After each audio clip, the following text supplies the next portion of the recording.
Good morning and welcome to the Bhoycie Bus Sunday Blether. We're a wee bit later than our normal 11 o'clock start, Regan. I was at a wedding last night and as you can hear in my voice, I'm maybe not fully, I'm not 100%, we'll put it that way. How you doing, mate? You doing okay? I'm not bad, David. I'm glad you passed the late fitness test to join me on the bus. I mean, Celtic didn't pass any test yesterday. That's his drop points at home to St Johnson, Motherwell, and now Derek McKinnon's side, and also Stephen A. Smith's side as well. So many drop points at home. Yeah, a disappointing season so far. I'm sure we'll get into what yesterday's game means, but I just had a disappointing day all round. From being 8 points in front now to possibly going behind today and possibly being 5 points behind by the time we play next against Motherwell next Sunday. No, it's not good. It's not good, Regan. But before we get into all that, I need to do all the good stuff. So I shall crack on with that. So if you like what we do, what you see on our channel, and what you listen to on Spotify and all your other podcasting networks, give us a like, give us a share, hit that subscribe button. You can slag the hair and hit the wee bell, and you'll see that the bus is on its way. Okay, you can become a Bhoycie Bus member for a small cost of £1.99. All the content is absolutely free. It's totally optional. There's no added extras or anything like that. It's just a nice way for you guys, if you would like to, help support the bus and just keep the wheels turning. And of course, a big shout out to piesports.com. You get 12.5% off your order at the checkout with the code BUS1888. So that's piesports.com. You'll not get any killy pies off that website. That's for sure. I think Regan just left me, so I shall crack on myself. As you can see, Phil isn't here today. Oh, there he is. Regan, you there? Yeah, I'm here, David. Yep. Yeah, that's good. I thought you'd just left me high and dry. I thought you'd had enough already. Listening to my pish. Um, as you know, Phil, at the minute he might join us later on. Not too sure yet, but yes, Regan. Yesterday was not a good watch. I was listening to it on my way home from work, and I managed to catch the second half. And again, I just wish I hadn't. I don't know what's going on with this team, Regan, that they just choose not to bother turning up for the second half. It was woeful, to say the least. Just players making wrong decisions, not showing for the ball, not showing any bravery on the ball, not being clinical when we do create the chances, and of course flapping at the back with when Kilmarnock started to press us. It was just panic stations, and I think Yeah, it was. everyone in the stadium, Regan, could see that a goal was coming. Yeah, I mean, I was watching it through my fingers through a lot of that second half. yeah, it's the same every week. I said to the guys last week, I was sweating in the game where we just won at Easter Road. I mean, and then you're looking to yesterday. Probably Derek McKinnon's side will find themselves very fortunate that they didn't win the game. I mean, when's the last time that I come out outside, go to Celtic Park and look very, very assured and very confident? And that's what I felt they were yesterday. I felt when Robert just brought Burnley on the like with over half an hour to go, I just felt for the worst. I wasn't confident at all, and then Burnley showed me what everybody from a Celtic persuasion thought of Burnley, and in terms of he's not good enough, and in terms of we need that left back situation sorted. Um, I want to go to a point on the midfield because for me the midfield is too weak. Um, because David, we over the Christmas period we've seen Paulo Bernardo playing really well, and ever since Adam Reid has come in, we've not seen Bernardo, and I think Bernardo's been very good. Um, I think in matches like yesterday, I think even bringing on someone like Timothy Owata, where would have been possibly a good thing to do, especially when you've seen Derek McKinnon's side were doing very well.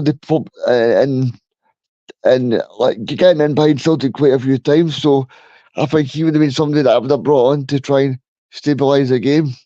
and try and get forward. Um, I don't think the squad is good enough. I'll take it back to a point Russell made yesterday on PMP.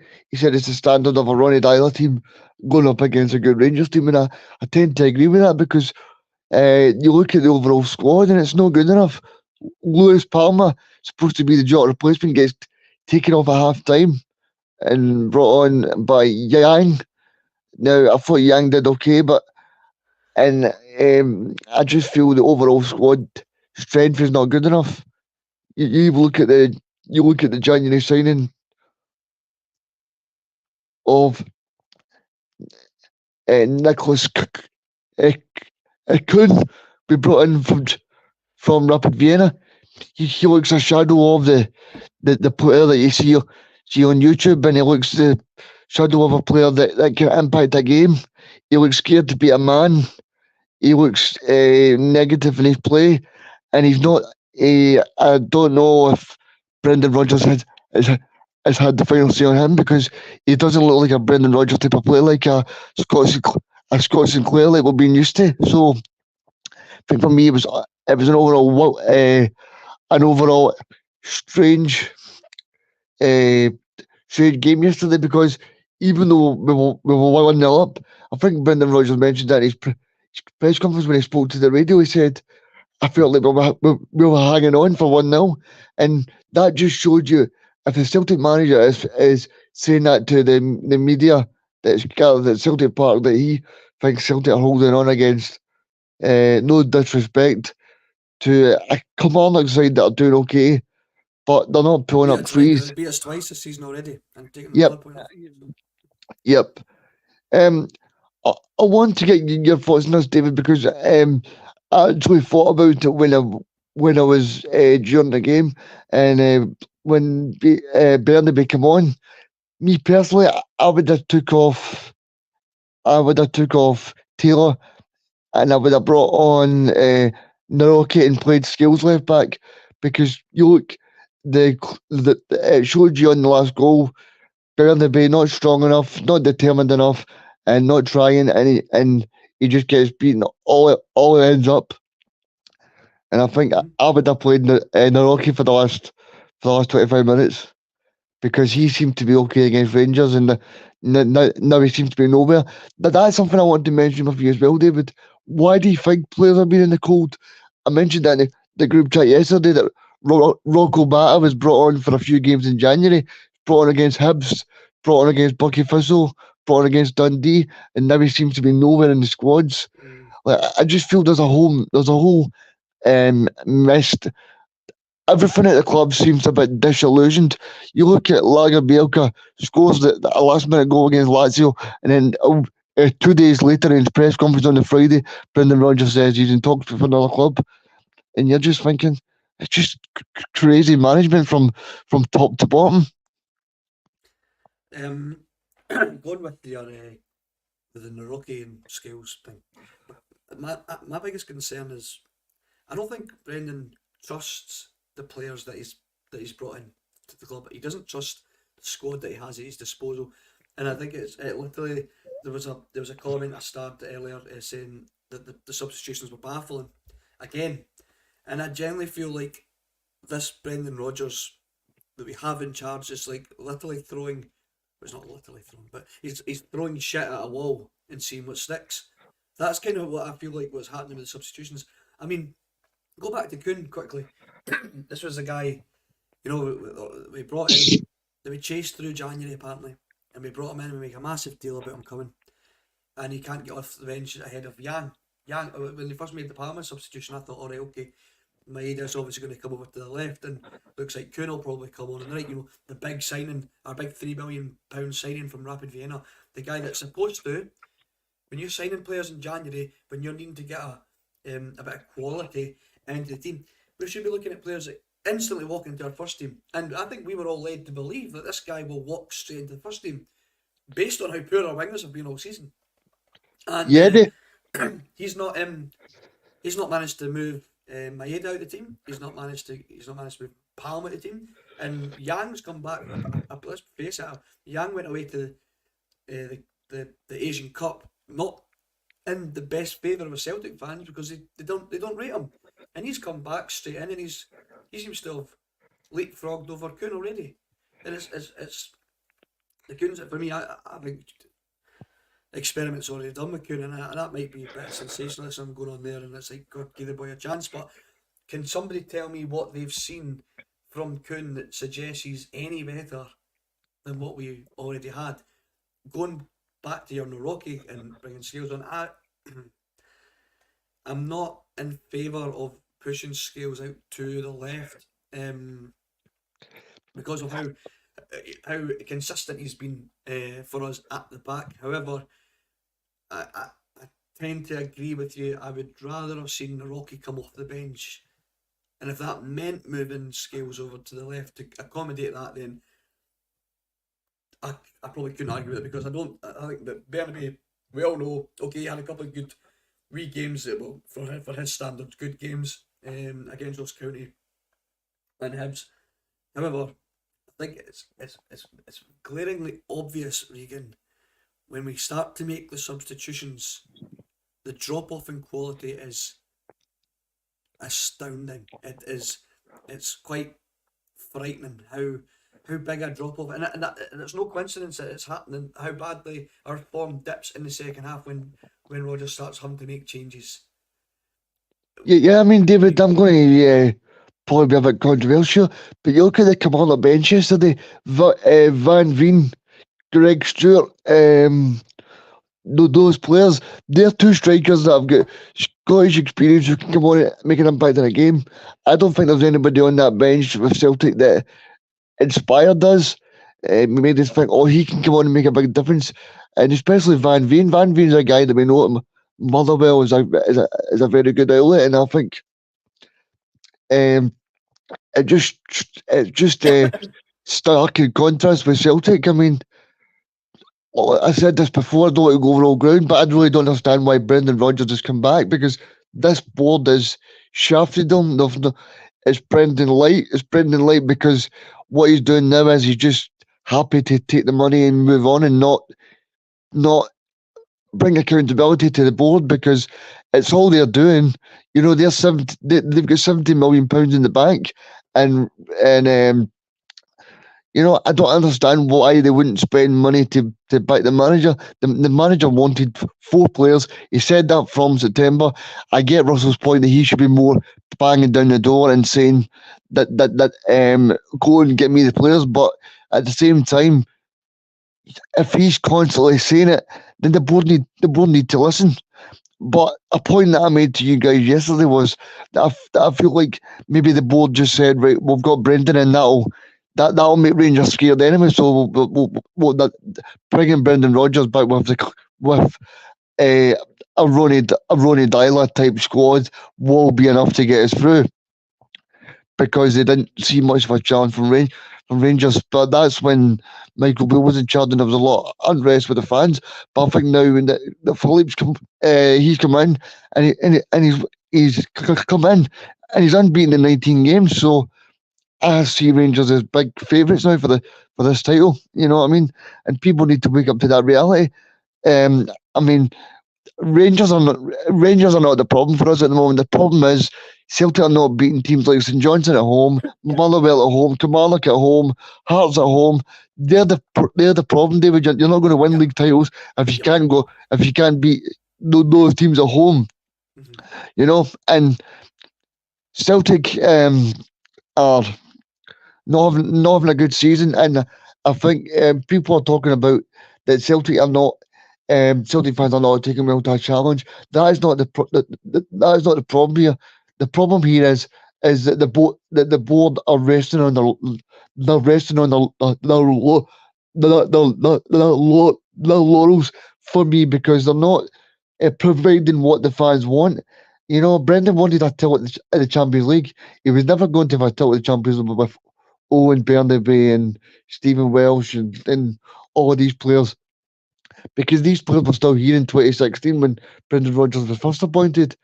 And I get that Brendan Rodgers was part of the management team that give Tony Ralston and give Stephen Welsh a new contract, but I'm telling you right now, all that Brendan Rodgers would have wanted from the last two windows is quality. I'm sure. I mean, someone on the radio, I think it was Tom English yesterday, said that Celtic fans are entitled because they spent 20 million on players over the past two windows, which I can see his point. But if you break it down, right, we've spent Spent that nothing. money, but we've spent that money, right? And you look through the 13 players that we've signed. Is there any of those players that you would really say have made a great impact?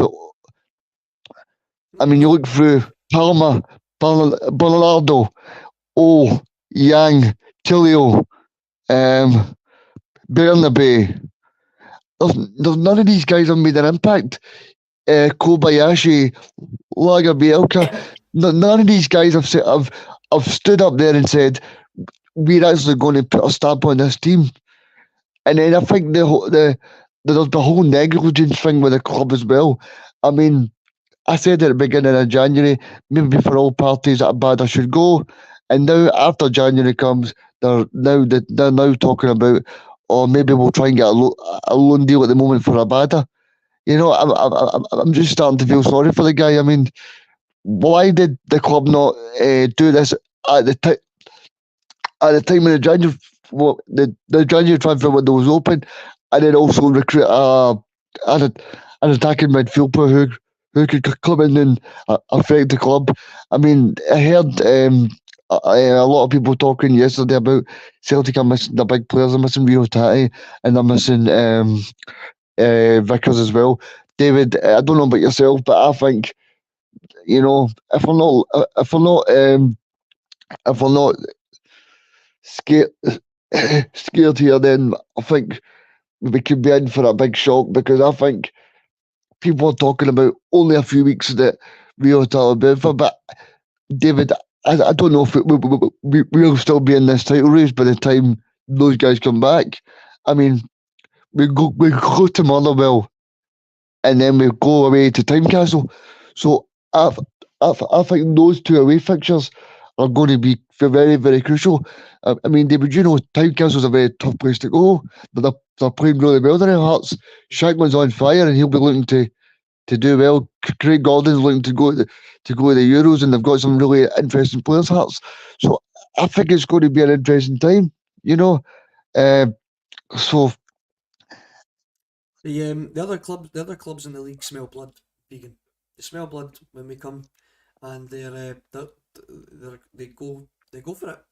You've seen it, Kilmarnock smelt the blood, they smelt the fear. In our, I don't want to say inexperienced side, because you know these guys. I'm going to contradict myself here, because we do have title winners in that side, but they didn't they don't have the experience of a lot of them, we could argue, didn't maybe feature enough in the last couple of seasons to maybe merit that whole title winning um, title. If you know what I'm trying to say here, like obviously, like Welsh has got got a couple of league titles and stuff, but he didn't really. I don't want to do the guy a disservice, he's but not a big contribute. He he's didn't not a big contribute contributor, massively. yeah. Yeah, right. And now we've got him at the heart of our defence, despite spending 8 million into centre halves.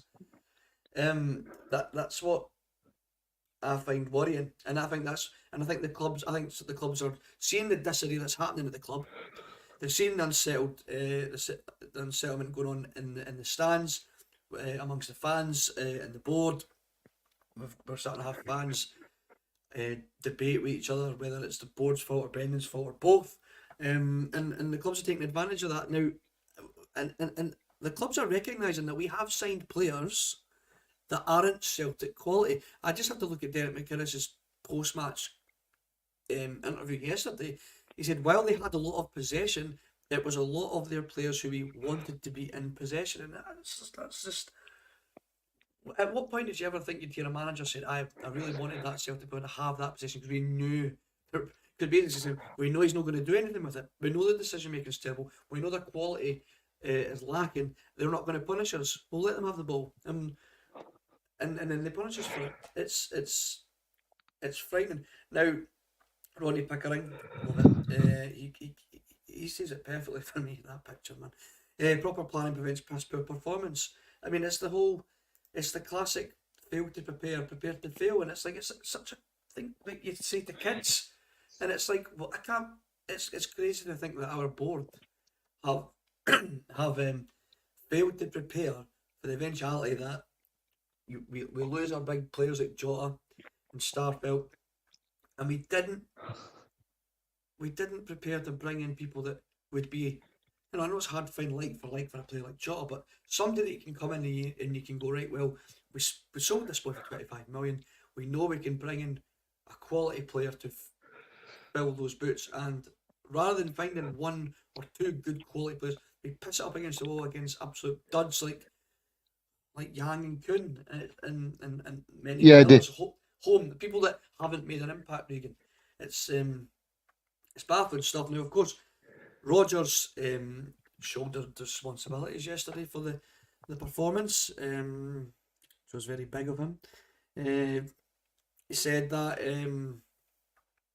obviously that he takes responsibility for it, and but all the kind of stuff that you hear over and over again. But you were not. It's like, yeah, Brendan, you said that last time, mate, and you said something else the time before that, and yet we're not seeing any changes. I go back to your comment earlier, Regan, about Bernardo was starting to get into a bit of a rhythm, starting to show some promise, maybe reasons why to spend the 6 million on the boy in the summer, and then because we shoehorned Ida in, who, to be honest, I've quite liked what I've seen so far of him. Obviously, would like him to be a bit more prolific, a bit more clinical in front of goal, like everybody really.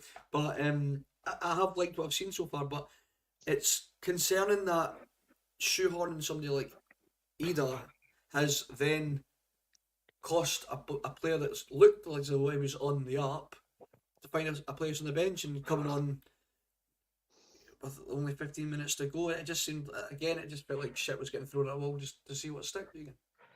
yeah. It's just I just look at it from this perspective, David. See, every year when you're running a business, you want to improve the business. You don't want to stagnate, and that's what Celtic are doing. They're stagnating into a car crash because they thought, well, hopefully we'll get by and we'll go into the Champions League. But that's not what bringing Brendan Rodgers back was. Bringing Brendan Rodgers back was bringing the thunder back and bringing the actual noise back to Celtic Park. And fair play to every Rangers fan that will bring up that see in May comment, because that's what's going to happen now. Every Rangers fan is going to bring that up. See you in May. Brendan won't look like people see him in May because he'll probably not be here. I think that's one of the comments that you make at the heat of the moment, but now it just looks stupid. I want to get your thoughts on, David, in terms of the actual squad situation. You spoke there about players that have not been through the course. How do you think these guys will react? The fact that possibly they could be 5 points behind next weekend before they play Motherwell on the Sunday in Sky. That's a good question, Regan, because I don't think I don't know how many of them have been in this situation already. I mean, Regan, Callum McGregor said after the game yesterday that we have to find a way to communicate to make the players aware that when they go onto the pitch that there's certain standards. And he's literally telling us that there's some players in that dressing room that don't quite understand the magnitude and the importance of winning every game and putting it in a performance. So to be honest, Regan, I don't know if it's going to sink in. I think they might be going, what's the big deal? And it's players like Callum McGregor and Anthony Ralston and Cameron Carter-Vickers, all these guys that have been there and done that now, and Matt O'Reilly, to educate the guys, like maybe, and I'm only speculating on who he might have been talking about, right? Obviously we don't know, but the likes of Palmer, the likes of Yang, all the new guys coming in, that look, this is, because they might be going, 1-0, what's the problem? We've got 1-0 against a team that's beat us twice already this year, what's the problem? They need to understand that, yeah, but that's not Celtic standard, that's not Celtic law, and that's not being spoiled or entitled. That's That's a standard that's been set for years and years and years. This isn't new. This isn't just because, well, since when Brendan was first here. No, this is just a standard that we as Celtic fans and as a club just expect from our players. I mean, it's like it's literally written on our shirts. No, they just don't shrink to fit inferior players. Yet we seem to have downsized the size of these shirts to fit players that shouldn't be in them. That's the crux of it, and it's like if our captain is saying like there's guys in his dressing room who don't quite understand the magnitude of the situation, then I don't know. I don't know how they're gonna. I don't know how they're gonna react. Are they gonna get a rocket up the arse, or they're gonna fold? Yeah, it's a strange one. I'm just thinking because they've never been in that position for like many years. Obviously, they've been in that position during the COVID season, but no fans were there. So I'm just interested to see how they react. Because for me, it's a few of the players seem as if they're just been plodding along and no fully invested. As if because it's like I mentioned a few weeks ago. See every team that plays us, David. They're thinking to themselves, see if we can get the score to 1-0 to Celtic up until the last 20 minutes, half an hour, they're fancying their chances. Do you know what I mean? So they don't actually mind that Celtic are winning 1-0. They're thinking, well, that's a good score for us right now. And then hopefully in the last 20 minutes, we will actually open up. Celtic become nervous and then we sneak a goal or two. Do you know what I mean? Regan, I'll ask you a question back and I'm going to flip it here. How do Rangers players react to going top potentially today? Are they going to build up momentum and have the confidence that they can go the whole way? They've not been in a situation, these players and this manager, now that they have in charge, they haven't been ahead of us yet. Are they going to be able to cope with the pressure of now going, right, this is now in our hands? And, we've chased them down before in Ange's first season. I know it's very different styles of football that we're watching and different mentalities and all that kind of stuff. But will Rangers be able to cope with going ahead? Because I personally, again, and I'm trying to be optimistic here. I still, we've beaten them twice already, and both games that we've played against. And I'm not relying on us just beating Rangers, right? But I remember the build up to the first game at Ibrox. We were all sitting on the Sunday Blether, hanging on for dear lives, hoping that we could even just get a draw. When looking at our squad that we had, the form that we were on, and we managed to beat them in their own muck in front of their own fans, right? And then again, I don't think we all had that much confidence in beating them at Celtic Park. I certainly didn't. I don't know if it's just because I just can't help myself. I feel that way. We get the job done again. This Rangers side can be beaten. They're at the minute they are finding ways to win. But I do feel that I do feel they will drop points elsewhere. Where they do it, I don't know yet. There's been games that they've come up and I went, oh shit. Even like that Aberdeen game with Neil Warnock's first game in charge, I thought, this just might be the game that they drop points, just with the whole new manager thing coming in, the unknown of how Warnock's going to set up, and they almost done it. So I do personally think they will drop points, but I just don't know how they're going to react. You're going ahead. Do you feel that they're going to be confident going on for the rest of the season that they won't drop points, or is pressure on for them just as much? I think they will drop points, but it's just about are we able to see Celtic dropping less than Rangers? And I think at the moment I would say no, because I feel like we're dropping some stupid points against Motherwell at home, St Johnstone at home, Hearts at home, and I think if you're dropping points against those teams at home, those are usually bankers that you expect the club to win. And the big thing that's worrying me at the moment, David, is the fact that Rangers have that this guy's been in charge for like 20 matches now, and they've I think they've won 17, drawn 2, only lost against us. So when you look at that stat, you sit there and go, I don't really think that if I think I don't know. Hopefully the pressure will get to them, like maybe with 8 games to go or something. But I really don't see it at the moment. And the big thing for me watching that Aberdeen game, like you said, and even the Ross County game, when Ross County goes 1-0 up, I switched the game on and I thought, but every time Rangers go forward, David, they look as if they're going to score a goal. Whereas every time we go forward, we look passive. We don't look aggressive enough in our tackles and the way we're shooting forward and the way we try and press the game and attack. It seems as if we're just hoping for a moment of magic from Kyogo or from Palmer or from someone else. It's just You're absolutely right. You're absolutely right. Now, Martin Linton here. I mean, it's hard. It's hard to argue with Martin. He's saying this Rangers team won't drop points at all. They're destroying teams. They just. I mean, I don't know if are they destroying teams. I've not really watched them. The results don't suggest that they're destroying teams. I know they bombarded that Ross County keeper the other night, and he had the game of his life. But they are lacking a good striker, and Regan, you touched on it too. Every time they do go forward, they do like scoring. They do look like they're going to score. Just the lack of quality they have up front is obviously preventing that. But I'm still hanging on that they will drop points. I've started a couple of comments on the way now. I love it. He's picking up on a comment I made earlier, saying that Rodgers. He said, well, he questioned me, saying Rodgers does not trust the players. What? Simple. The players have no confidence in Rodgers. Now, I think you make a good point. Love it. I actually agree with you. I think there's two sides to this coin here. I think we're both right. I don't think the players trust the system, and they don't have the confidence in Rodgers at the minute. You could almost see why he's thrown them under the bus a couple of times. He's pretty much said these guys aren't good enough. But I do, but that it goes both ways. Rodgers doesn't trust the players to do what he's asking them to do, and they clearly don't want to do it. So he's not going to trust that they can.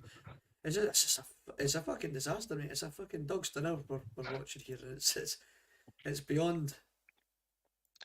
I'm actually a bit lost for words, to be honest. I mean, I didn't not want to come on today. I think there was a bit of a like, oh, are we doing the Sunday Brunch today? I'm not too sure. Didn't want to not do it. Show face regardless of results, and that's why we do it. We want to talk about Celtic, whether it's good or whether it's bad, whether it's boring, whether it's dull. There's another comment that came up earlier, Regan. It was actually Martin Linton again. You're on fire today, Martin. It's no coincidence that we've dropped all the points at home. This board have created an atmosphere on the ground that the players are terrified to try anything. Again, it's hard to disagree. Regan, I said it right at the start of the show. We're not showing a lot of bravery in going forward. There's been umpteen chances we could be a wee bit more direct, a wee bit more.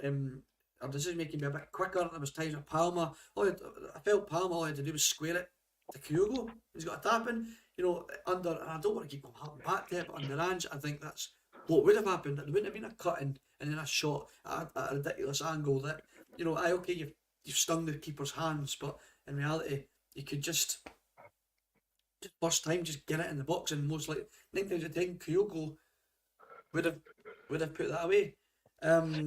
But yeah, this ongoing dispute between the fans and the board's decision making, and obviously whether or not the board are backing Rodgers, we can debate that till the cows come home. I think we know the answer to that. Regardless of what Rodgers is trying to downplay in the media, there's a toxic atmosphere at the stadium now. I personally haven't been so far this season. I've not had a chance. I'm only going from second-hand information on what's been said in the comments, but I'll take your words for it, and what I've managed to be able to watch on the telly or on my phone or whatever is you can feel the toxic atmosphere.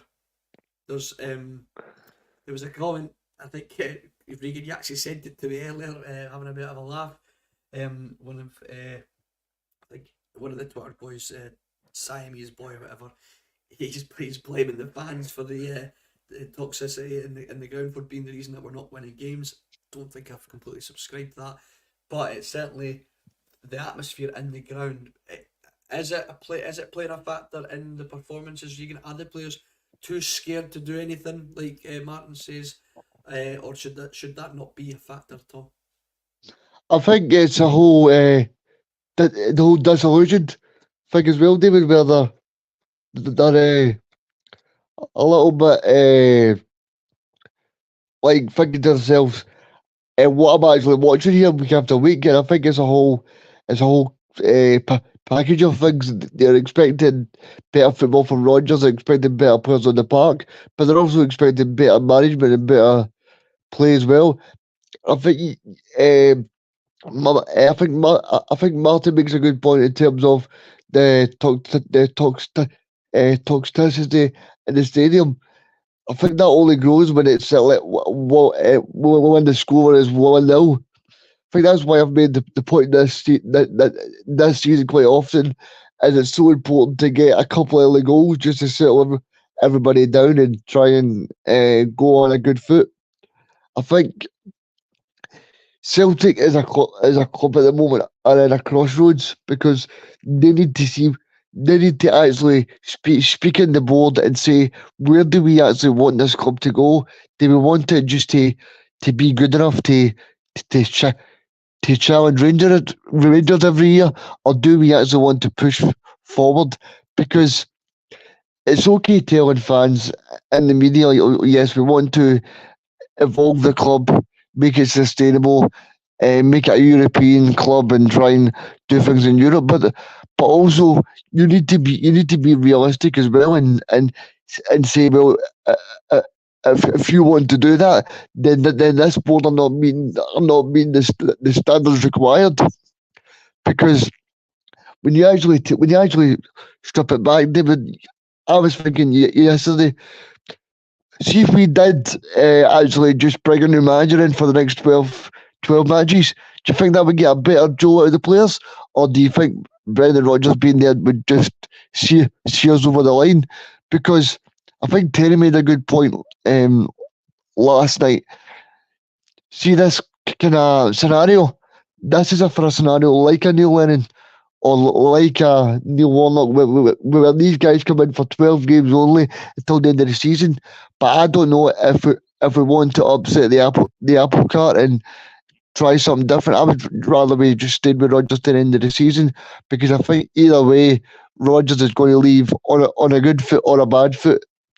I know he said he was going to be here for 3 years, but if Rodgers is here for 3 years, then I don't think so. With his recent comments of not being happy with the club, and also with the football that the fans are watching, I just don't think it's a good marriage anymore. I think a big reason but by that is Peter Lowell's back there, and obviously I don't think it's an open secret that the Dermot Desmond was the man behind it. But as we know, Dermot Desmond doesn't actually deal with day-to-day running the club. He lets Peter Lowell and Chris Mackay deal with that sort of stuff.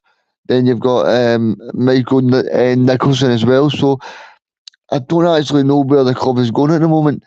I just feel like that there needs to be some sort of injection, but that was what we had in January, David. We can't go over all ground now. We've got this till the end of the season, and sadly for me, I just feel like the rest of the season is going to be bite your nails, and I've not got much hair left, David, but the hair's going to be coming out now, because we're not playing with the same authority as we did under Brendan in 2016, 2017 and 2018, even before he left to go to Leicester, because it just seems to me like we're getting 1-0 up, and then we're just kind of, the game plan goes out the window, and we're just hanging on. I was at the game against Ross County as well 2 weeks ago, Celtic Park. I mean, Ross County at the end of the game had 3 massive chances to equalise. Joe Hart makes one save, and then Jordan White should have scored. So I just don't know. It just seems like every game Celtic are scraping by, and that's no for me a team that are confident enough to go on and win the title. I think when you look at the overall spending for the club as well, I will ask you this as well, but surely you would have wanted Celtic to spend their 20 million on 3 or 4 good players and not 13 £1 million players, or whatever, David. I mean, that surely should be the model where we try and get 3 or 4, 7 million players that Brendan Rodgers wants. Brendan Rodgers identifies rather than spending 2 million on Nicholas in January. A loan fee for Ida, Kwon, Edeguchi, all of these players that we've spent 20 million on, and none of them are making an impact. To go back to, obviously, to answer your question, not that many people do follow me on X or Twitter, but I'm not very interested. But I'll occasionally tweet something. And I said yesterday, no, so not right, it's time to go, Rodgers. I said that yesterday. Now, in the heat of the moment, I would like to see Rodgers leave. I don't enjoy the football that we're watching. I don't fully think he's actually that invested in this task. To be honest, he said he was tired.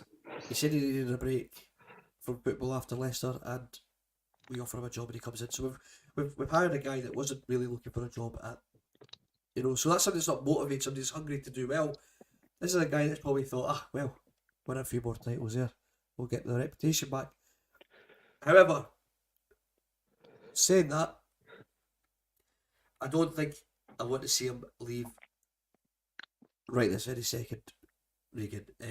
I'd be happy to see him go at the end of the season, regardless of whether we win the league or not. I don't think it's worked out this time around.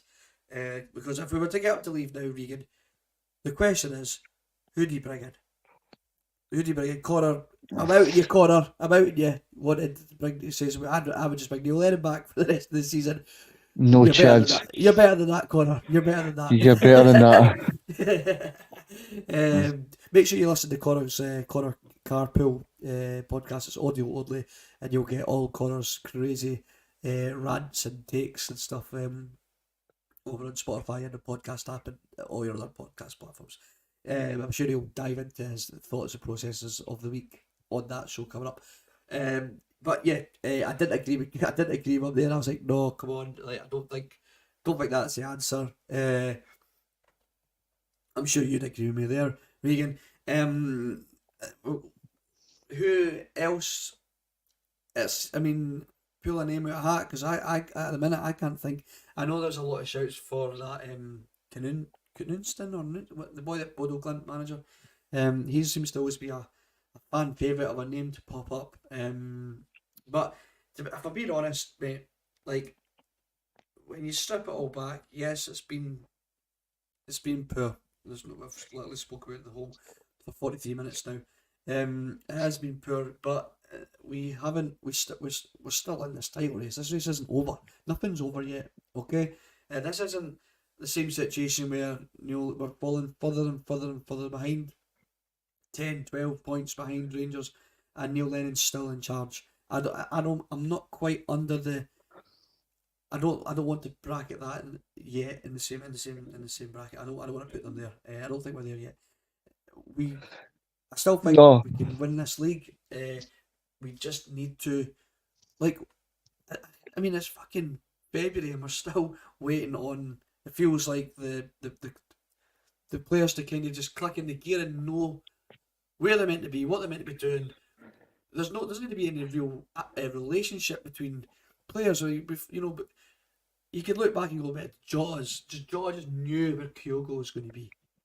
You didn't have to look up. He just knew, and he had the quality to put the ball in the box. And Kyogo would always make that run, knowing that Jota would find him.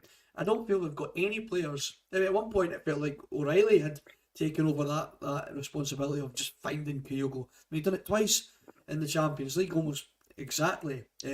Martin Linton, just you're on fire today, mate. The Ipswich town manager is that's a brilliant shout, by the way. I would certainly not be turning my nose up at him.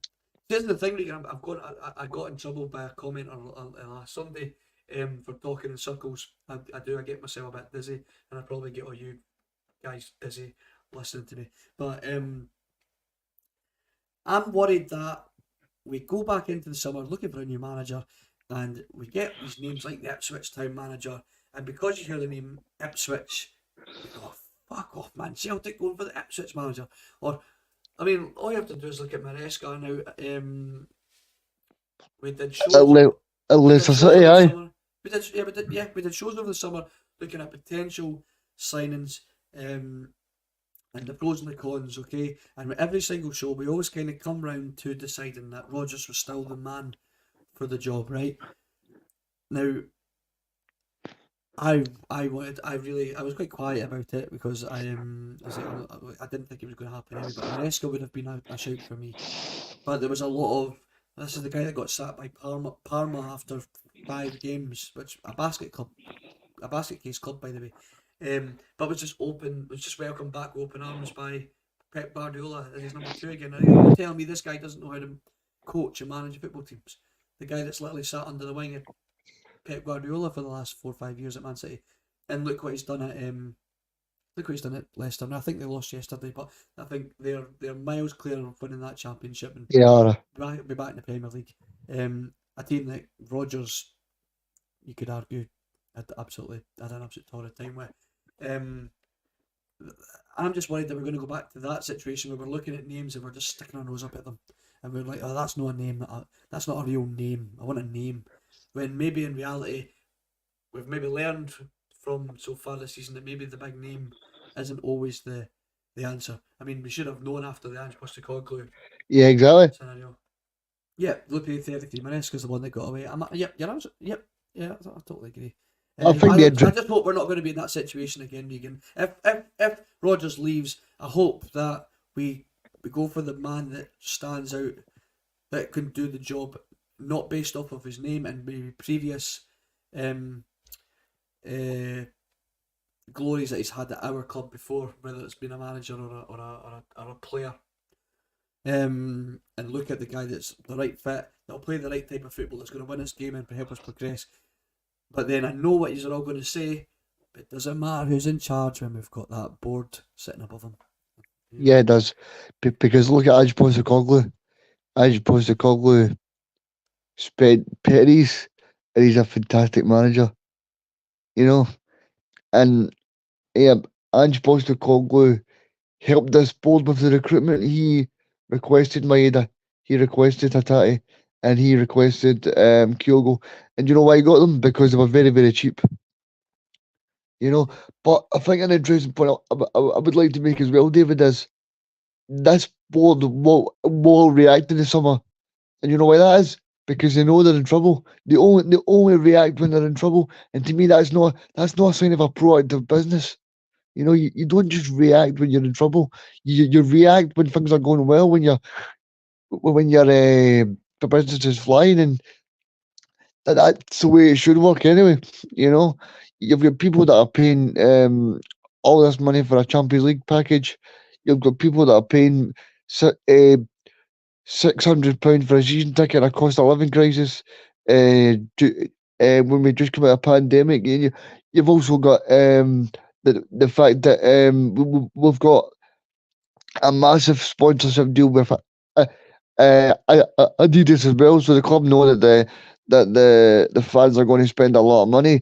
I mean, I was listening to Terry and Roberto last night, and they were saying, "So what is the answer then? Do people just not turn up?"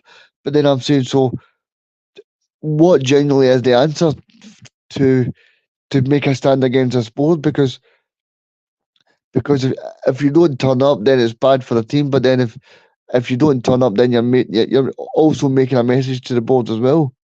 So it's a catch-22." Yeah, mate, you're absolutely right. Now, we've got we're 49 minutes in, we've got 138 watching live. Now, as you all know, that watch the Sunday Blether, this is the show where we do all the news, the gossip, and the hearsay. Regan, I have some gossip. Well, I don't have some gossip, but I saw a couple of articles that I've raised an eyebrow at, because there's a certain winger who has offered to play for the club for free. Now, have you any idea who I'm going to be bringing up here? Have you seen this? No, So a certain Anwar El Ghazi is saying that he would play for Celtic for free If you don't know much about El Ghazi, he did play for Aston Villa, Everton, and Ajax at one point, and PSV most recently. He was playing with Mainz, I don't know how to pronounce it, the German side of the Bundesliga. He played 3 games and then was released. He was released for. He was dismissed due to comments that he made on the Palestinian war. And the German club just didn't like it basically and just tore up his contract, and is now taking legal action against them for wrongful dismissal. He'd commented on a banner or a picture of one of the Green Brigade's banner from one of our more recent games. It might even been yesterday's, I can't remember. Saying that he would play for the club for free. Based on how poor our wingers have been, Regan, how against that would you be? Yeah, I think I remember him playing for West Brom as well, David. So he played for Aston Villa, he played for Forest, and he He's played. been about, Regan. He's been about. Ah, aye. He's a Well, journeyman. well, I suppose me and you spoke the last hour about like Yang and Nicholas as well, and we've said that they're not pulling up trees. So the fact that we've not got a winger that's pulling up trees, then I don't know if we probably should try and get that done because It's if funny it's that a you said that, mate. because I actually put into the group chat this week about Junior Hoylett, the former Blackburn player, joining Neil Warnock on a free transfer. So obviously clubs are still looking for free transfers. So if he's something that can impact the team up until the end of the season, then I wouldn't be against it. I mean, I couldn't believe this. He's only 28 years old. I feel like I he's still been got around. loads of time. I feel like he's been around forever. But a guy you could argue is in his peak years as a professional footballer. Has decent numbers. He's a decent player. Uh, but it's just funny. I don't know how. I mean, it was just a wee thing that I seen online that made me chuckle that he's offering to play for the club for free. If there was any truth in it whatsoever, I wouldn't be against it if I'm being honest. Because like I said, I think we played all 5 of our 4 or 5 wingers yesterday, and they were all garbage. So I mean, why not? Why not, Regan? A couple other players now. If any of you, and I know there's been a few of you that have been watching the bus since the start. There was a player that I kept out in Regan for us to sign, a striker. Can you remember who that would be? T. Adams, Yep. he's now Uh, linked with the club. no, I don't think he's linked with the club. Actually, it was. I'll give them credit for it. It's 67 Hill Hill had done an article because he's available for free in the summer. And it just made me chuckle. I was like, the boys have obviously been watching the bus because I've been saying for a while that I think he'd be a good fit for Celtic. Ticks all the I boxes. think he would, aye. I think he's doing well again in the championship. He's scoring goals. I would be surprised if Southampton didn't offer him a renewal, and he stayed on. If I'm being honest, but I did just another one that made me kind of chuckle. I was like, saying that boy, we should have been signing that boy last year, and now apparently he's available for nothing next season. And if that would be the case, I would very much like Celtic to try and sign him. Another player that's also available for free in the summer, Regan, and I'm saying. I keep saying they're free, and you can see oh, no wonder Celtic would like to sign him if they're free. Is Ikecha Iheanacho, who again I've said, it's maybe lazy linking, being a Leicester player, but Rodgers got a lot of joy out of him at Leicester. He's also available for free in the summer. Another player that I What would certainly what turn my what I would nose up say at. what I would say, David, is he would be a target if Brendan Rodgers is still here. Very Uh, true. because if Brendan Rodgers loses the league, I think no. I think it'll not be the board that'll try and get him out. It'll be the fans that'll get him out eventually. Because the fans, there's obviously some fans that I know for him at the moment. So can you imagine if we do eventually go on and lose the league? Mm. So I think this is definitely an option, but I think it's purely dependent on Brendan Rodgers being the Celtic manager in the 2025 season because Well, I'm going to be positive and say let's hope he is, because I'm going to say surely after this season and we just scrape by and win the league, surely the board will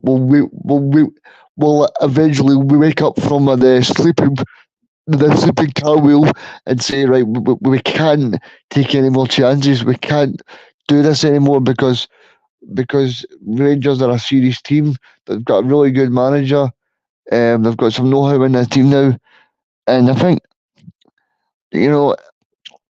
And you need to also factor in that probably the league's not as strong anymore. So I don't think we've got big. Uh, I think I think the Rangers squad are a good team, but I think if we really spent money, then I'm sure we could overcome them, no problem. No, I totally agree with you. It will be interesting to see. Let's just fingers crossed. Let's just say St John's get a result today. What does the mood music change again? Does that paper over the cracks and people settle down again? Because we don't want that to happen.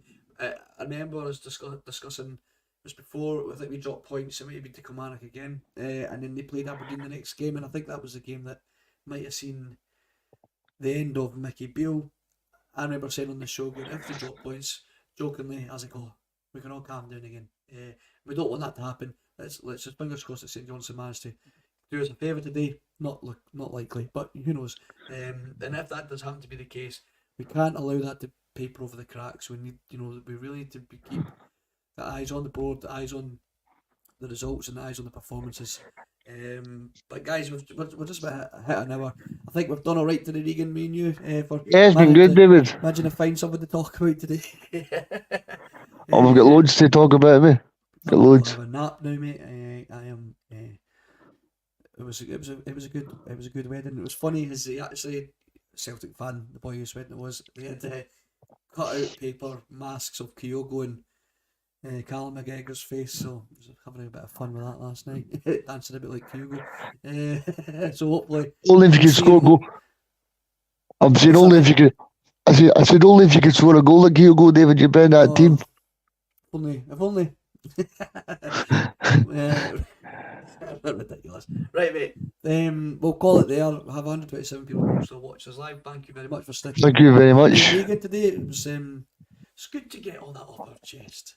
It was a nice wee Sunday chat, and I hope you all have a decent Sunday and try and just enjoy it. And we go again tomorrow. The Monday Club will be back on with the brother Bhoycie and all your other Bhoycie Bus weekly shows. But thanks again, guys. Take care, and we shall see you next time.